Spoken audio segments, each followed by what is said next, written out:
नमस्कार दर्शकों, आज मैं आपको जीवित वाहन भगवान की वह चमत्कारिक घटना सुनाने जा रही हूँ जिसे सुनने और सुनाने वाली माताओं बहनों के पुत्रों की आयु लंबी हो जाती है।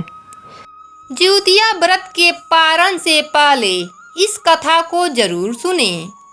बहुत पुरानी बात है। एक गांव में एक बुढ़िया माई रहती थी। उनका एक ही सहारा उनका पुत्र था।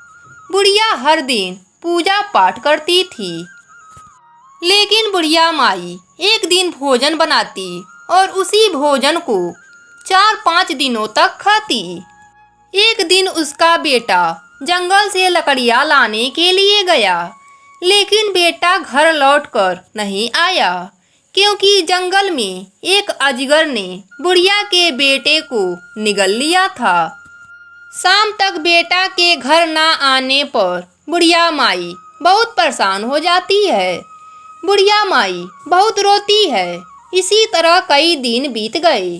बुढ़िया माई घर के दरवाजे पर बैठ जाती है और जो कोई आता है उससे कहती है, भगवान ने मेरे बेटे को खा गए। एक दिन भगवान ने भिखारी का रूप धरकर आए और बोले, बुढ़िया माई क्यों रो रही है? बुढ़िया ने कहा, मेरा एक ही सहारा था, उसको भी भगवान ने खा लिया।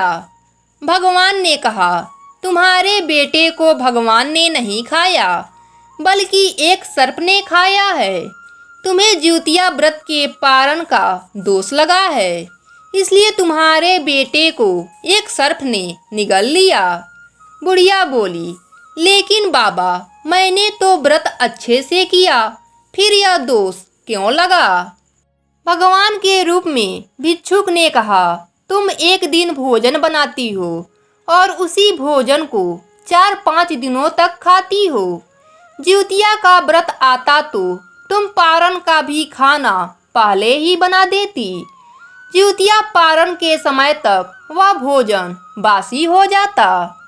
इसी कारण तुम्हारे व्रत में दोष आ गया और तुम्हारे बेटे को सर्प ने निगल लिया। बुढ़िया मन ही मन भगवान से माफी मांगती है और उस भिक्षुक से पूछती है कि अब मैं क्या करूं कि मेरा बेटा वापिस आ जाए।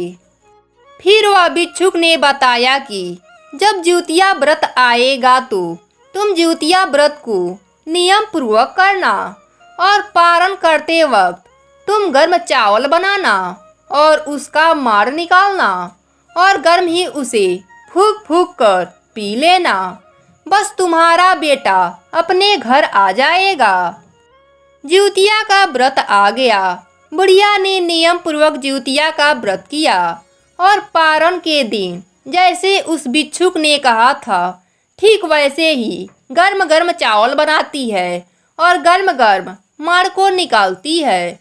फिर उसे फूंक फूंक कर पीने लगी। जैसे जैसे बुढ़िया माई माड़ को पी रही है, वैसे वैसे सर्प बेटा को बाहर निकाल रहा है। आखिरकार बेटा सर्प के पेट से बाहर निकल जाता है।